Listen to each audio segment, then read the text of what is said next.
एक बार की बात है, एक गांव में गायत्री नाम की एक औरत रहा करती थी। कुछ सालों पहले गायत्री के पति का देहांत हुआ था। तब से गायत्री पूरे घर को अकेले संभालती थी।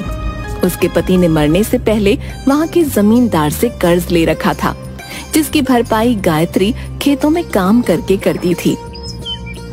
एक दिन जब गायत्री खेत में काम कर रही थी,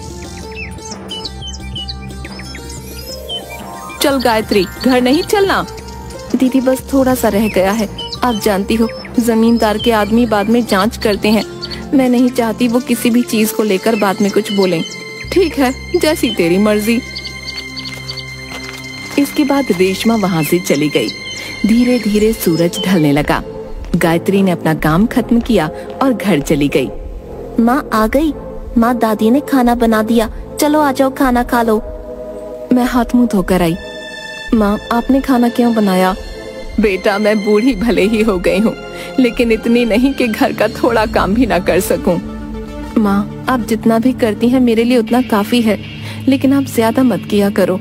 तू चिंता मत कर मेरी, तू बाहर का देख लिया कर, घर का मैं देख लिया करूंगी। अब शांति से खाना खा और मुझे कुछ नहीं सुनना। अगली सुबह, माँ ये लो, अब चाय पी लो। मैंने खाना बना दिया, बिट्टू उठ जाए तो उससे कहना कि उस समय से विद्यालय चला जाए। ठीक है। गायत्री ने घर के एक डिब्बे में से पैसे देखे। उसमें पैसे बहुत कम थे। आज जमींदार जी से पगार की बात कर लूंगी।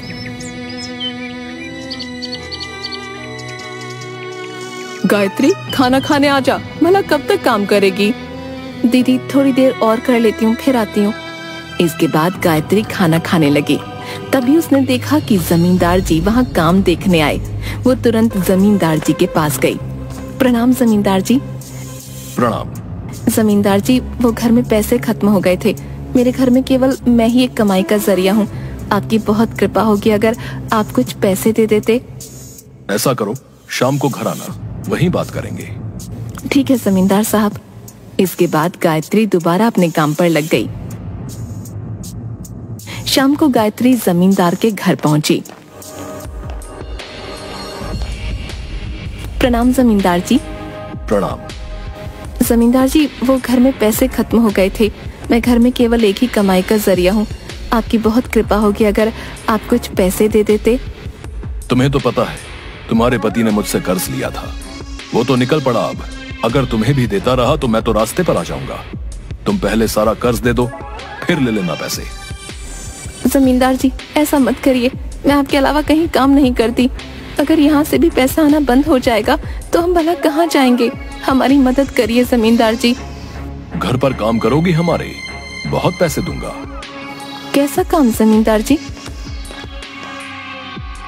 वो तुम्हें सब समझा दूंगा। ये क्या कह रहे हो आप? कहाँ जा रही हो? गायत्री वहाँ से चुपचाप निकल गई। देखा, ये गरीब ऐसे ही होते हैं, बस पैसा पैसा पैसा चाहिए इन्हें। बड़ी अकड़ है ना इसके अंदर।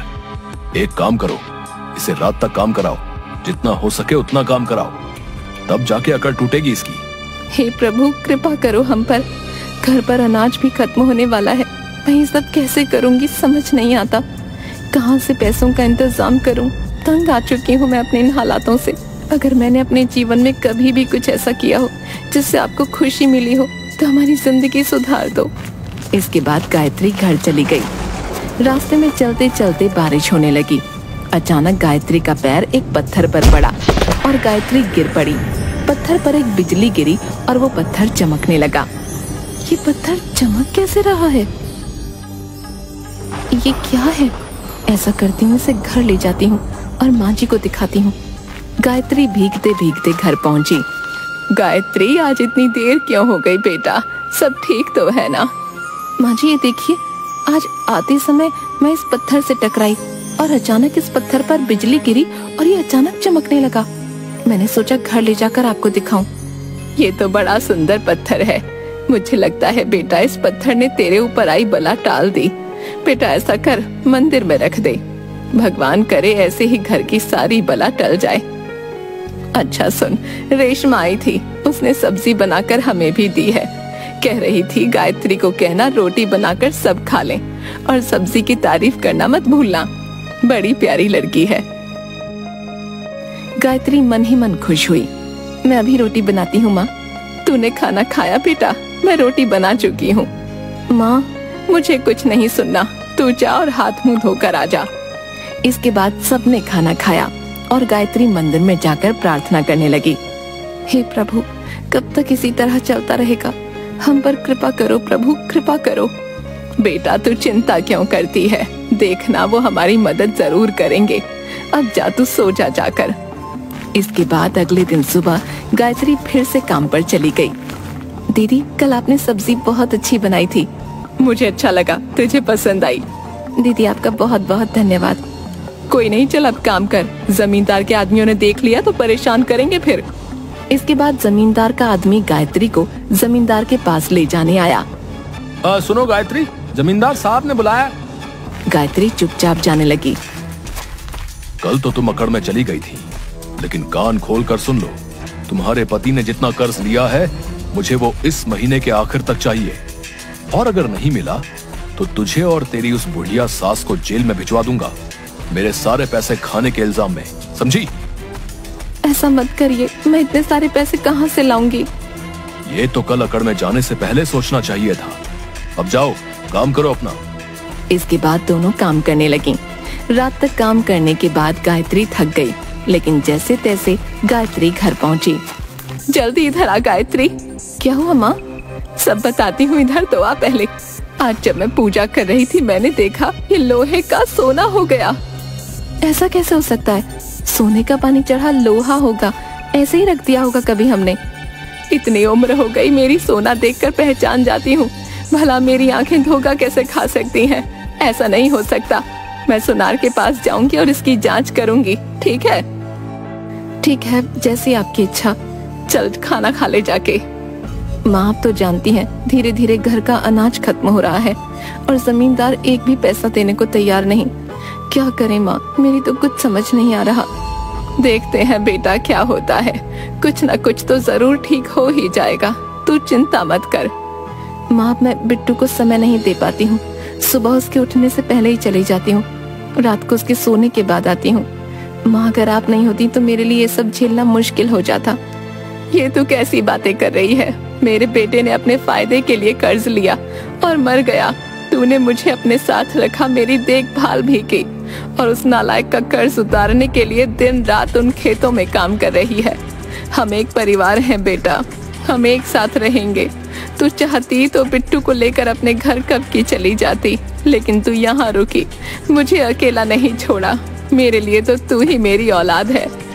दोनों गले मिलते हैं। अब जा तू सो जा। हे प्रभु रक्षा करो हमारी, और कितना दुख देखना बाकी है, कृपा करो प्रभु। इसके बाद अगले दिन गायत्री काम पर चली गई और माँ जी सुनार के पास गई। वहां जाकर माँ जी को सुनार ने बताया कि वो लोटा सोने का है। आप इसका कितना दोगे? ये बहुत ही उच्च कोटि का सोना है और भारी भी है। इसके बनते हैं 90,000। जी आपको कहाँ से मिला माँ जी? मेरे दादाजी ने शादी के वक्त मुझे दिया था, उसके बाद से इसके बारे में भूल गई थी। कुछ दिनों बाद बक्से में मिला, इसे देखा तो सोचा बेच दूं, घर में कुछ खाने पीने को आ जाएगा। सब प्रभु की कृपा है माँ जी। मैं चलती हूँ बेटा। इसके बाद माँ जी घर पहुँची।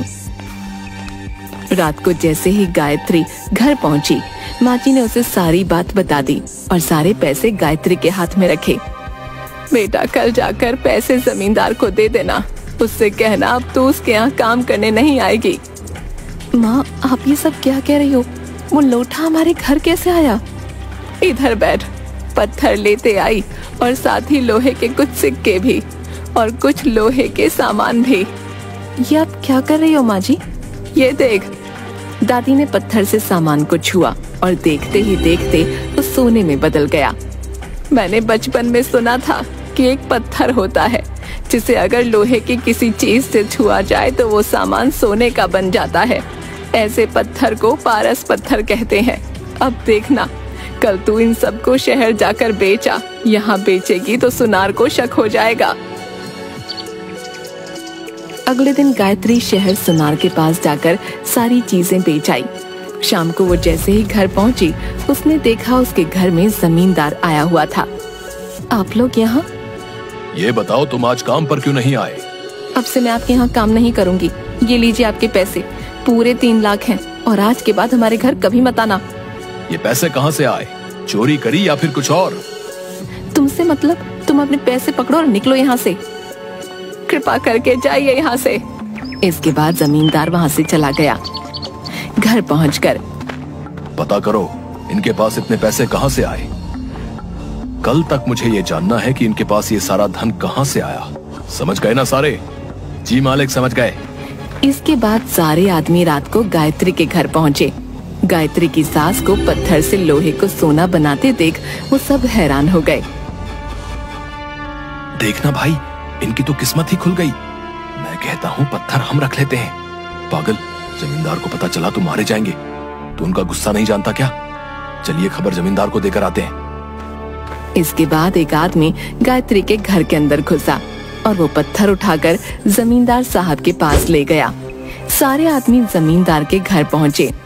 मालिक, आपको पता है, आज जब हम उसके घर गए तो हमने देखा कि उनके घर में एक ऐसा पत्थर है जो पत्थर चीजों को सोने का बना रहा था। क्या तुम सच कह रहे हो? अपने बच्चों की कसम खाता हूँ, सच कह रहा हूँ। पीकर आए हो क्या? नहीं जमींदार साहब, लेकर आए हैं। क्या? हमने जैसे ही देखा कि ये कितनी चमत्कारी चीज है, हम इसे उठा लाए। अब देखिए, ये आपके लिए हमारी तरफ से छोटी सी भेंट। चलो दिखाओ, ये कैसे काम करता है। रुकिए मालिक, मैं दिखाता हूँ। ये देखिए, इसे ऐसे लोहे के पास ले जाना है और लोहा सोने में बदल जाएगा। रुकिए मालिक, मैं दोबारा करता हूँ। लगता है मैंने सही से नहीं किया। अरे तो रहने दे, मैं करता हूँ। देखिए मालिक, इसे ऐसे पकड़ना है और ऐसे लोहे के पास ले जाना है और ये बन गया हमारा लोहा सोना। मुझे तो लगता है तुम दोनों के दोनों पागल हो गए हो। मालिक, हमारा भरोसा करिए, हम आपसे झूठ क्यों बोलेंगे।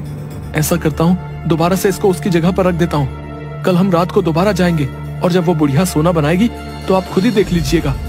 देख लो, अगर मेरा कल का दिन बर्बाद हुआ तो तुम दोनों की खैर नहीं। इसके बाद दोनों के दोनों गायत्री के घर पहुँचे और उस पत्थर को मंदिर में रख दिया। इसके बाद वो दोनों वहाँ से वापस चले गए। जमींदार अगले दिन रात होने का इंतजार करने लगा। रात होते ही वो कुछ लोगों के साथ मिलकर गायत्री के घर गया। वहाँ उसने मंदिर में रखा अंधेरे में चमकता हुआ पत्थर देखा। मालिक, मैं आपके लिए वो पत्थर लेकर आता हूँ। जैसे उसने वो पत्थर छूने की कोशिश की, उस पत्थर से एक भूत बाहर निकला। ये केवल गायत्री के लिए है, समझा? इसके बाद पत्थर ने उन सबको पकड़कर बहुत मारा। घर पर शोर होने की वजह से सभी जाग गए। ये क्या हो रहा है? तुम कौन हो? मैं इस पत्थर का रक्षक हूँ। ये पत्थर किसी गलत के हाथों में न लगे, इसलिए मैं इस पत्थर की रक्षा करता हूँ। इसके बाद वहाँ अचानक पुलिस आ गई। आइए आइए साहब, ये देखिए, ये जमींदार हमें कैसे परेशान कर रहा है। रेड, सब चिंता मत करो, अब हम आ गए हैं। इस जमींदार को तो मैं बताऊंगा। लोगों की नाक में दम करके रखा है साले ने। हाँ इंस्पेक्टर साहब, हमें ले चलिए, वरना हम जिंदा नहीं बचेंगे। अरे तू तो वैसे भी नहीं बचेगा। चल, अब सबकी अकल थाने में खुलेगी, चल। इसके बाद पुलिस ने उन सभी लोगों को अपने साथ ले लिया। ये सब क्या था माँ जी? मैंने इस पत्थर को छुपा दिया था और इसकी जगह नकली पत्थर रख दिया था। मुझे पता नहीं क्यों लग रहा था कि कोई है जो इसे चुराना चाहता है, और देखो वैसा ही हुआ। और आज जब ये सब हमारे घर आए तो मैंने चुपके से पुलिस को फोन करके सब कुछ बता दिया था और उन्हें बुला लिया था, ताकि कोई बड़ा हंगामा होने पर हम बच जाएं। वाह माँ जी, आप तो बड़ी समझदार निकली। दोनों के दोनों हंसने लगे। इसके बाद गायत्री ने सारा कर्ज उतार दिया और अपनी छोटी सी भली जिंदगी जीने लगी। इसके बाद गायत्री और उसका परिवार खुशी से रहने लगा।